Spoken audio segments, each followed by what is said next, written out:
guys, take it away. All right, game number 2 here, Cinderin. This is what it's all about. Alliance, 1 loss away from elimination. They absolutely need a victory here to take us to an ace match and have a chance at survival. Thoughts about the draft overall, sir? I really like how Alliance just pull out something completely new.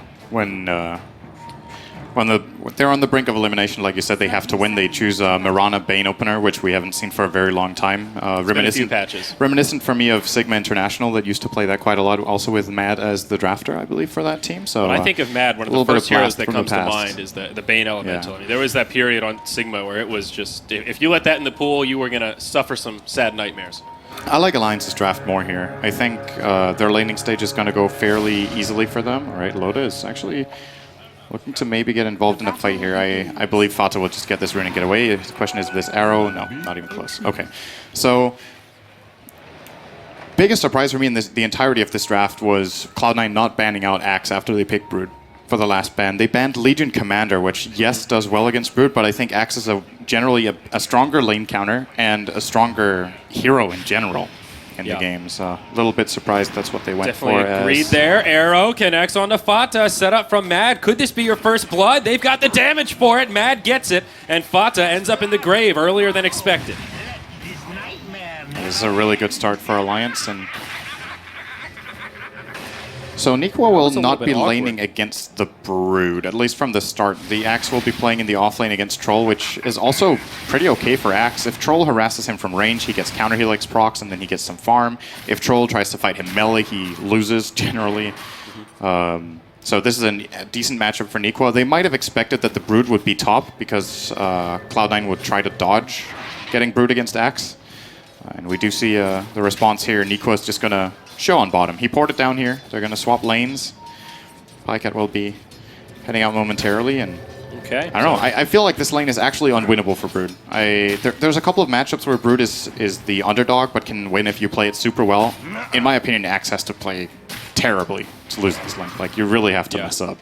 Very tricky. And looking at the other lanes, mid, it's Loda on the Drow Ranger. Ake has just been lingering a buy on this Shadow Priest. He went Shadow Wave level 1, so no grave, but we'll find level 2 rather timely. Fata should be able to recover from that early death, not slowing him down too much, as the dubious duo here, Bane and Mirana, make it to the top lane where they'll have 2 heroes waiting, and of course Chen is in the dire jungle. We saw Big Daddy spend a lot of time farming last game with stacks and Wild Wings. Mad, maybe in some trouble here. Kinetic Field comes out. There's no mana. No misery. Tomato rotating over, has the Thunderclap, but can't close the gap. And whenever you play Bane Mirana, the ideal situation for you is that either you roam together as a duo or you play against a solo lane. Then Nightmare into Arrow is a kill every time, but it's not that easy to kill the Troll in this lane. He has the backup of Disruptor, who can take away the Nightmare when the Arrow is about to come in. I think that's what Cloud9 wanted to do on the first Blood when Zeus got Nightmare, but they just mistimed it completely and he took the Arrow in the end. And even the Chen can come in and help out. Just have a creep next to Envy and you can just take off the Nightmare with that every time. Or you can intercept the arrow as well. Yeah, that's another way of doing it. So it's pretty. Of options there. They have a couple of plays available to them here, and as far as Alliance goes, they got the first blood, which is good. They're doing very well on X. The question is if their carries are getting the farm they need. Whenever you play a Drow lineup, I feel like, you know, Drow's the hero that make the entire lineup come together because of the aura. So you want Loda to get some good farms. He can start getting level 6. He can get some more agility, and the entirety, like all of the heroes get stronger apart from Axe. Right. How much are they getting in this mid lane? They started out with a dual lane, and Fata is still out farming the Drow. So not really accomplishing as much there as they would hope, and maybe that's going to prompt a rotation from Mad at some point. I'm afraid for Alliance that's going to be a little bit too obvious, though. Yeah, I mean, Ake can't linger around the mid the entire game. Needs to get a little lane control back for Nikwa, and needs to get some farm for himself. Dow's one of those supports that definitely needs that early experience, and leeching in the mid lane is not an easy way to find that. Also, don't really want to take that XP away from Loda. Nikwa putting a lot of pressure on the Brood down bottom. By far the last hit leader, as you were talking about. No big surprise there, but at this rate, Axe should have a very well-timed Blink Dagger. He's 28-5 against 5-0. Granted, Brood was against a dual lane, but that was for like the first minute. Yeah. And now it's just a one-on-one. This is one of the most one-sided lanes in Dota, in my opinion, apart from if you take something like an OD versus a melee hero with no mana pool or something like that, you're just completely screwed. But Axe versus Brood, one of the most heavily Axe-favored matchups you can get in lane. Classic counter pick, and going back to the draft, as I said, surprising that Cloud9 gave it away. Mid lane, Loda in some trouble. Kinetic Field, Thunder Strike, more than enough damage as Fata zaps him down. It's Misery that gets credit for the kill. And Loda will get that first-class ticket back to the well. And But Fata there will could be another fight that breaks out. Pycat hasted up, has an arrow in 1 second. Misery will take the Nightmare off. Now the arrow connects. They actually have the damage to find the kill on the Disruptor, though. Pycat has a leap, still hasted. Bane goes down, compliments of the Lightning, and leap to the high ground. We'll make it a 1-for-1 as they trade supports. Well, 1-for-2 if you count the draw in that. Yeah, Mirana didn't have the arrow ready when they Nightmared. Pycat needed another 3 seconds. Fortunately for Alliance, they chose to juggle the Nightmare. Also, the arrow might have missed entirely, and they did get 1 target, but of course, they were looking for the Zeus. They end up getting the Disruptor. It's still pretty good. And all the while down And bottom, the they push get the commences tower. from Alliance. Ake will find the last hit as Nikwa zones out the Broodmother, and Misery as he rotates down. So still okay for Alliance. Tro falling is never good news, but Nikwa's farm continues to impress. Already has the Tranquil Boots up, and as we were talking about, making great headway towards the prized Blink Dagger. Yeah, I feel Pycat. like Pycat's farm is a little lackluster here, Sind. Only 11-2 in raw CS. It's very important for him that he has the draw aura. One of Mirana's biggest weaknesses when it comes to being played in the carry role is she has very bad base damage. And you can compensate for that with the draw aura, but she's still going to be about 20 damage short of the Troll Warlord if he plays it in melee form. And of course, he's also playing against the threat of Chen rotating or Disruptor coming in as a great hero at ganking Mirana with the Glimpse. So it's not the easiest of lane here from Pycat, but I think Alliance's game plan here with just getting a fast blink on Axe, they're probably just going to rotate lanes later and use the Axe as a ganking tool then, as Chen just going to take the Nightmare off with a creep. Yeah, probably maybe going in to be some fine. trouble, but not really the ideal Never target for mind. Alliance to go for. Arrow will be off the mark. They still get the kill there, but now Envy coming around the backside. Whirling Axe is on 3. Ake barely gets off the shallow grave. Buys him some time. Shadow Wave just not enough. Pycat goes down. Lightning from Zeus to soften him up even more. Mad falls. Glimpse back onto the Dazzle. He'll fall as well. It's Cloud9 coming out big in the top lane. The moment they've used all their abilities on the first kill, Troll is actually immortal there. They can't bring him down. He uses Whirling Axes. Even though it's only level 1, it's a 4-second blind. He has more than enough armor and damage there to just fight them head on. Zeus ult obviously helps out nicely as well. And it becomes a really good trade. Chen did go down because of the Brain Sap, but yeah, that arrow was Barely really sidesteps close. that one. Ooh, shaving the whiskers off that Zeus beard. Bone 7 getting a little more space in the bottom lane, though, all the while. Nikwa will come down to reinitiate here, but at least Bone 7 has his Soul Ring, so now can spam out these Spiderlings and found his level 6. Things getting just a little bit better for him. He hasn't died at all, which is something. Yes. Not a lot, but it's something. That's the least he can do in a lane against Axe. Unfortunately for him, it's kind of what the situation you're stuck with, but now he's reaching level 7, and this is when Brood can start transitioning into the jungle very effectively, farm the jungle instead of the lane, and then Axe is going to farm lane creeps, and Brood's going to farm the jungle. But Nikwa won't let him. He's going to go farm his own jungle instead, and then Bone 7 will resort to cutting the wave here behind the tier 1. It's a very risk-free play for Broodmother in particular, because you don't need to use the hero for it, you just use the spiders. But still, he has to be worried that a rotation from Alliance could come at any point in time, and if they start covering their own jungle with some detection, he actually can't even go there either, and then he's in a lot of trouble. Has to know that Nikwa's Blink is coming right up as well with the amount of farm he has. Big Daddy, level 5, not really farming that quickly, though. At this rate, not looking like he'll have a mech in a super fast timing, closing in on that headdress, but staying quiet for now. He went for this level 1 penance again here, Cinderin. We saw it before, we questioned it, and I guess that means it certainly wasn't a misclick as we were hypothesizing. Oh, I don't even remember seeing him cast it in the first game. Nor I, but... Maybe a few times, but very little.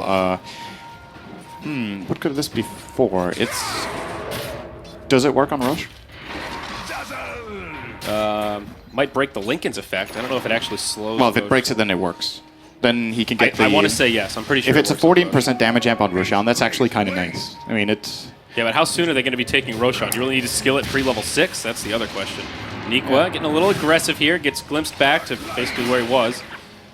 And well, that'll be the end of that. So maybe it's for Roche. I don't know, That's what I'm thinking if it works, because he hasn't really been ganking that much with it, I think, but maybe he's done some math here. The main reason I think you don't get Penitence is that it costs 100 mana, and that means you don't have mana for something else. Like, if you look at the entirety of Chen's abilities, he actually can't cast every ability once. So it's, or he can, wait, let me see. 375. It's 575 if he casts every ability once, excluding sending someone back with Test of Faith. So he doesn't have the mana pool for it at all. Yeah. So it's a very situational pickup, getting the Penitence, and if you do cast it, then maybe that's instead of your mech, and that's really not the problem you want to have. Yeah, that's but maybe we can see it in use in this game. Let's try to keep an eye out for the Penitence. My theory is still Roshan has got to be. Well, a keen eye we shall keep. Mid lane, still just farming away. Pycat has rotated to try and find a baseline of farm. We mentioned he was a little lackluster on that front. Now the smoke gets reeled from Alliance. They jump onto Fata. They set up for an easy arrow, and the slam dunk finds a kill. This is not the best of trades, though. There's a ping in the Roche pit coming out from Loda. They realize something's up. They realize it too late. Big Daddy did not use it on the Roche. Nope. So that's crossed that one off the list. We're running low on possibilities here. Alliance, what do they want to do here, though? They see Roche has gone down. Troll Warlord the one to pick up the Aegis. It's a Moonlight Shadow. The jig is up for Big Daddy as he gets caught by a Berserker's Call. The dunk is there despite the kinetic field, and Axe will get a kill out of it. So Roche goes the way of Cloud9, but they do concede 2 deaths and a couple of Chen creeps in exchange. Radiant structures Still, I think Cloud9 are pretty happy with getting the Aegis here for Eternal Envy. He will be farming up pretty fast.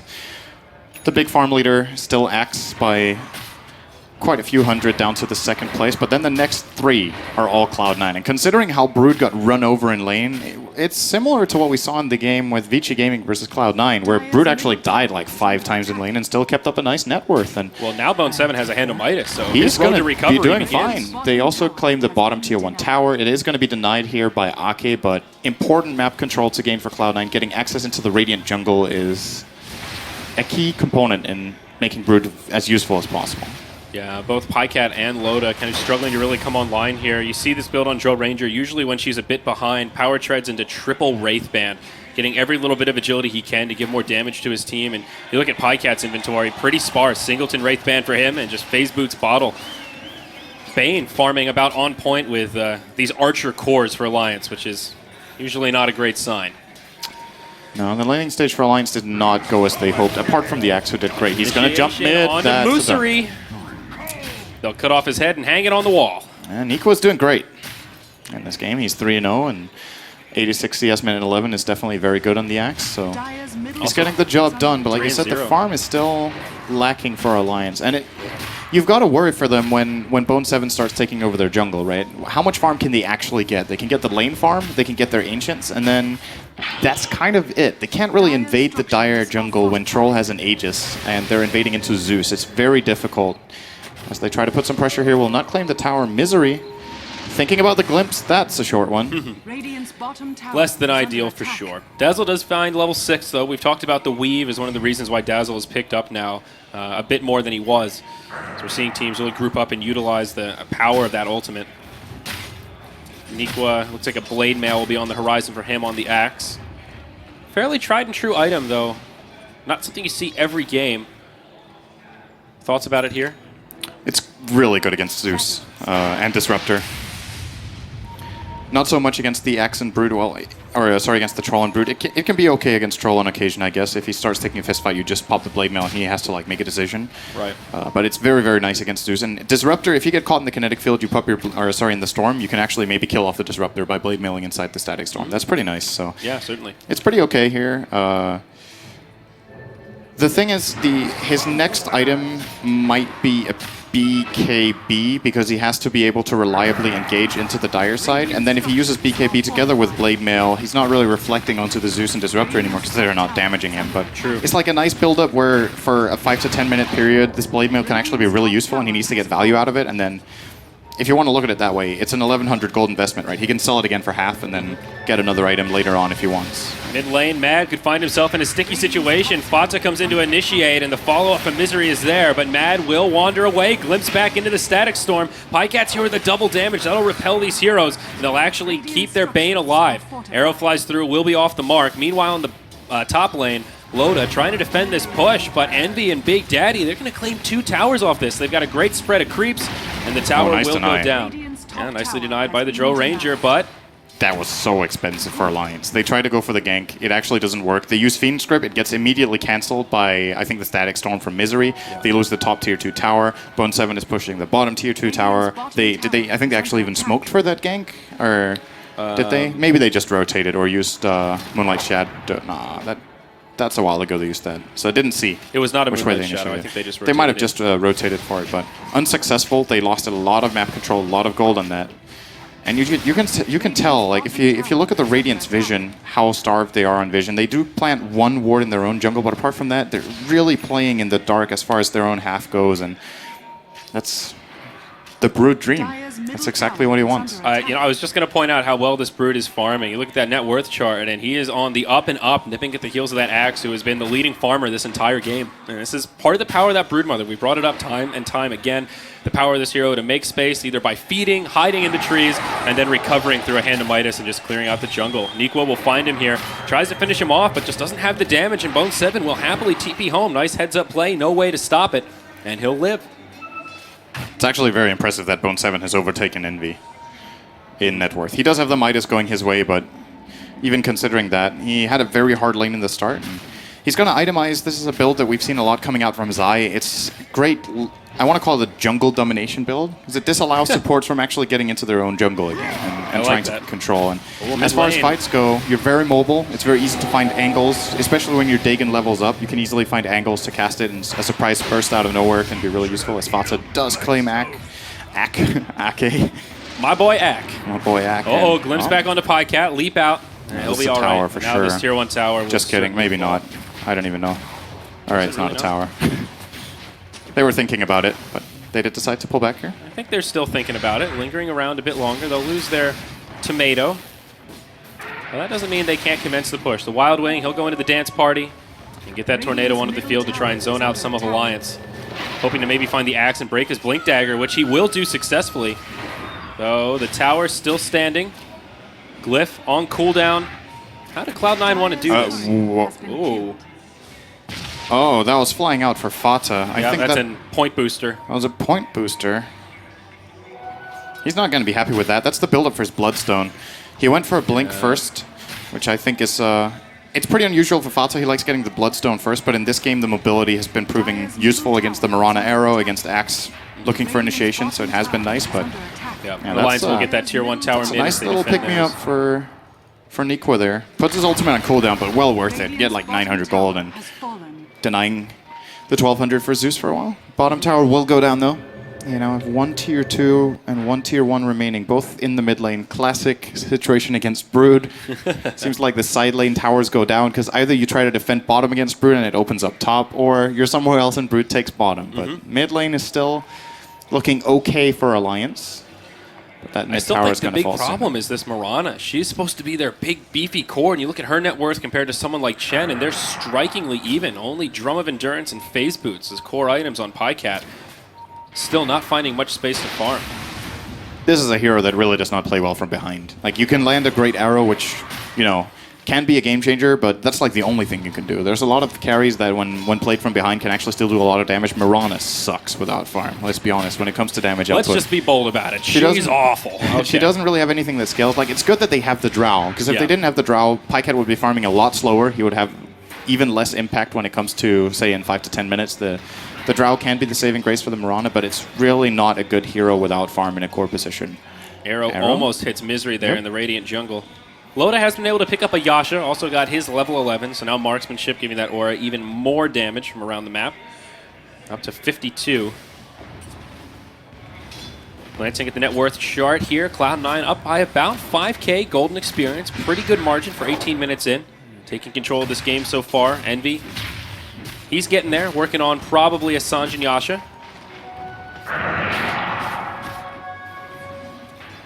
He's just going to use the ultimate to push out this siege creep, rotating into his own jungle.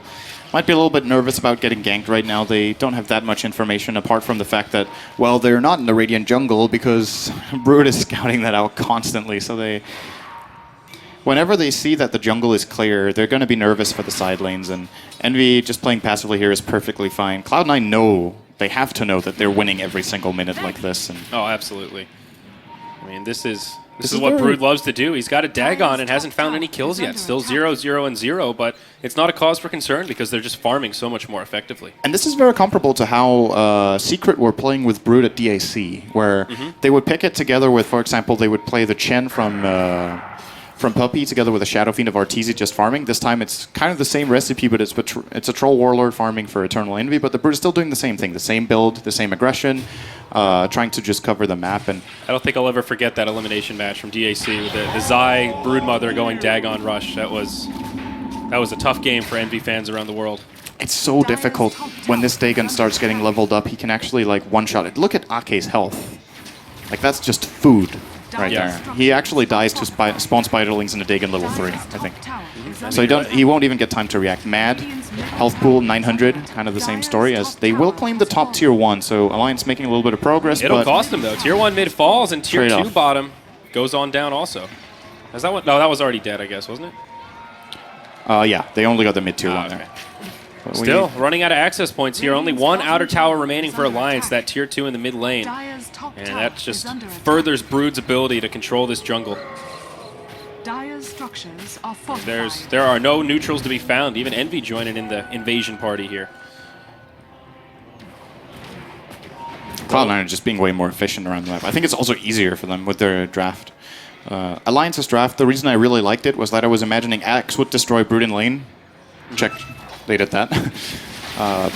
And then the Bane Mirana looking for kills early on, and they have a decent combination. Like in any lane, they have a pretty good shot at it, but they just weren't able to really find the kills. And the Drow Aura, which was supposed to win them, their dual lane off lane, didn't really beat Eternal Envy. So the entirety of the game plan just kind of didn't work. And now they're stuck in a situation where their draft really wants to be ahead.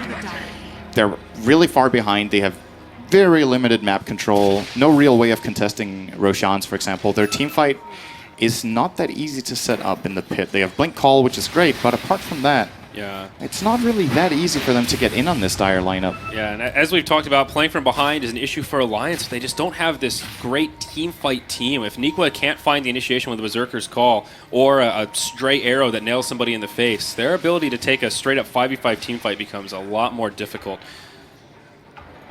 CLOUD9, hot off the Roshan. Aegis of the Immortal in the inventory of the Troll. No big surprise there, but Envy is still just farming like a madman. As he goes up to the top lane with his Alpha Wolf behind. Here we go, initiation. The Moonlight Shadow gets revealed as they bring down Big Daddy. Static Storm comes out to try and break it up a little bit. Alliance only get a singleton pick off there. I think this is the first time ever in competitive Dota that that's the first main item of a Bane. I don't think I've ever seen that before. Not the Soul Ring, that one.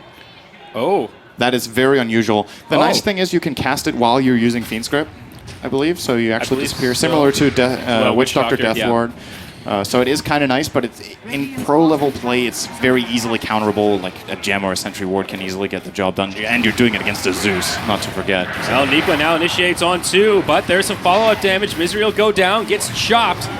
Fiend Script out onto Fata. Envy getting low. Remember, he has the Aegis. Fata, can he live? The mech keeps him alive a little bit longer, but still can't survive the onslaught.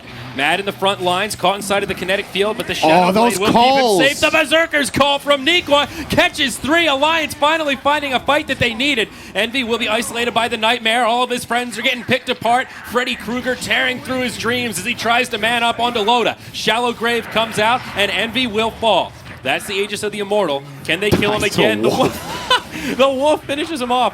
Envy comes back to life. Pycat on the run. Whirling axes. Oh, just falls short. But that's about as good a fight as Alliance could have hoped for. Less than ideal. Still, that was a really good fight for Alliance. Like, they fought into an Aegis. They got 2 3-man calls out from Nikwa, really setting up the fight perfectly for them. Now, 2 buybacks were used in that fight. 1 on the Axe as well as 1 on the Disruptor to make that happen. Yeah. So at the end, it is a very minor gain for Alliance, but not by much. But it's a gain. And that's the first time that's happened in 10 minutes, I think. So it's a step in the right direction. They still need to find a lot more farm. But that was a really, really nice jump they got there. And I don't know how much value they got out of the Bane Shadow Blade, but there's two aspects to it I want to finish off on. So the first one, of course, we did mention he can cast it while ulting and disappear from the fight. If there's no detection, that's really good. The other one is his ability to move around on the map and set up the gank in the first place, which is very nice when it comes to roaming supports. A lot of them benefit from the Shadow Blade. It's a reason you see it saw it as a core build on, for example, Dragon Knight to set up the easy stun when you ganked. Also, let me think, what's another hero that sometimes... Eternal Envy sometimes gets it on his Tiny for the same reason, I believe. Has done that in the past. And there's a couple of other heroes that really benefit from this for the ganking. So I can definitely see it being a cool pickup on Bane. I just don't know if it's the right choice. For a very similar reason. You talked about true. that Blink they BKB got it on Centaur reaction. as well. Now, the thing is, he got this over 3/4 of a BKB. And that actually would guarantee a Fiend Script. There is no counter to a BKB grip, apart from if he gets bashed by Troll, which... He's probably the grip target in the first place. Yes. So I'm still not sure how much I like it. I think it's a cool idea, but it could end up really backfiring. If Zeus isn't controlled, Matt can just get bolted or spotted by Zeus ult, and they can just counter him with like a simple glimpse. And Fata's farm is nothing to scoff at. We talked in the last game about Aghanim Scepter versus Refresher, and here Fata will go for the latter with Oblivion Staff already in the inventory. Bloodstone down to 5 charges, so a little bit less than ideal there, but still finding decent farm. Bone 7 now up to level 3 Dagon and Boots of Travel. So he's a lot more mobile. Oh, there's a dire Sentry Ward. It reveals the Moonlight Shadow. Alliance in a little bit of trouble here. They get caught unaware. Nikwa gets glimpsed back. Ake will go down first. Mad goes one way, and it's Alliance just trying to Delta split out. Nikwa does get finished off. Loda on the run, but they're in hot pursuit. The Dro can't run fast enough. Run, pretty lady, run! She'll spawn some Spiderlings out of her corpse as Cloud9 find a 3-0. Yeah. Alliance kind of feel pressure to try something like this, and they chose the wrong place. This is, I think, the only Sentry Ward that Dire have on the map, and it's not freshly placed. It's been there for a minute and a half. Yeah. So a little bit unfortunate here for Alliance. They do have a gem on Bane, or maybe he dropped it. No, I think he was carrying it, but he wasn't running in front of the movement there, so might not have seen the Sentry. And they end up paying really hard for this. And in addition, the bottom tier 3 was claimed earlier by Bone 7, so there is actually Rax prospects here as Mad gets glimpsed and just instantly killed off. The bot lane, are they? They're just going to go mid. We could be looking at the end of the game here almost. They could get double Rax. The Glyph has already been deployed. You look at buybacks, they have none on their 3 dead heroes. It's a 2v5 on the field. Mid lane of Barracks will go down, and they just rotate bottom straight away. Forget about the ranged Barracks. It's all about the melee. Alliance feeling the pressure here. Nikwa coming up in about 10 seconds. Arrow flies through, sidestepped by Envy, but he walks back into it. Oh no! Do they have the damage to bring him down, though, with only a few heroes alive? And it looks like it's a resounding no.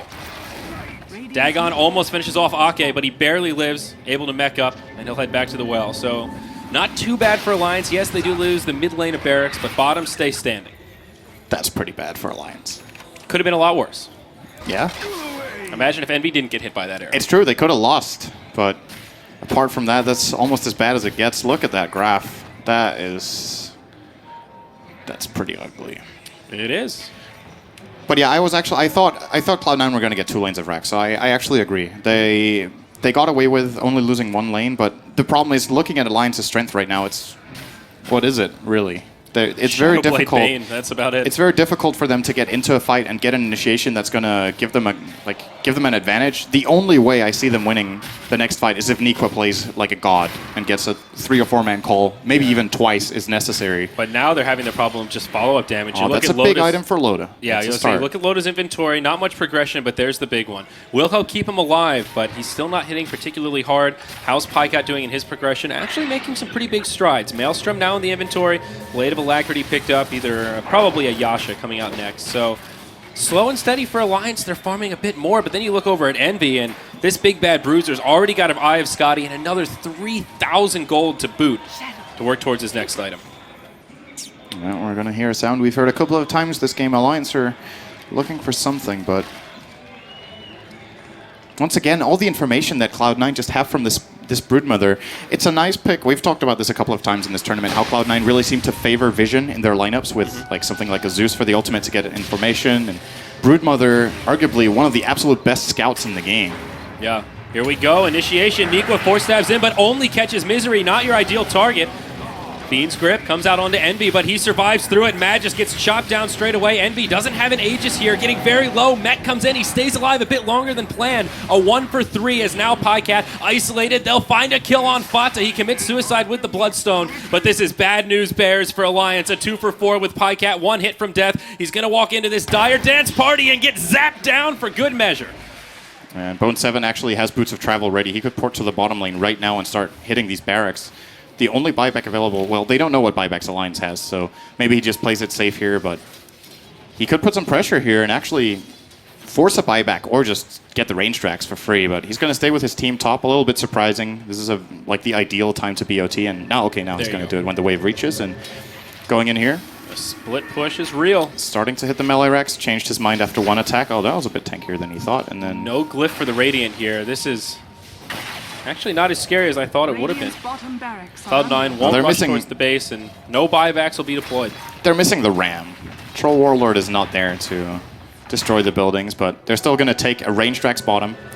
They're going to only lose the Troll in the fight, and no, it was 4 for 2, right? They lost the Chen as well, maybe? It was 5 for 2. That last fight? Oh yeah, 5 for 2, yeah, you're right. 2, I think they, yeah. So, they're gaining even more advantage, and it's very difficult to see Alliance's way back into this. I feel like the entirety, like, what I liked in their draft and what was the potential just didn't happen in the first 15 minutes. And if they fall behind with this draft at minute 15, then it's going to get very, very difficult. Ultimately, you see Bone 7 with this Dagon 5 and 3k gold as well, now minute 30, after he got crushed in lane. Yeah. There's not much to do. Chen with the Ag Scepter and Mech Disruptor.